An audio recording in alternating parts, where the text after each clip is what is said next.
রাঙা ঠাম্মি, রাঙা ঠাম্মি। কে রে, ইন্দু নাকি? এই এই এই, তুই ভিজে কাপড়ে এখানে ঢুকলি কেন? ঘরটাকে তো জল ফেলে নোংরা করে দিবি। বলছি ঠাম্মি, তুমি তো দেশের বাড়িতে ছিলে, দেখো না এরকম পাতা কখনো দেখেছো? এই যে ধুত্র পাতা কোথায় পেলি? এই যে বিষ পাতা, এর সর্বাঙ্গে বিষ। ফেল ফেল বলছি, ফেল। তাহলে এমন কেউ আছে যে চায় না বিয়েটা হোক?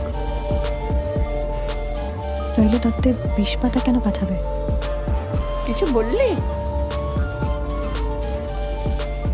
আবার কেচ্ছা এসে জুটছে গো রাঙা ঠাম্মি, কিন্তু এবারে আমি কিছুতেই কেচ্ছাটা চাপা দিতে দেবো না,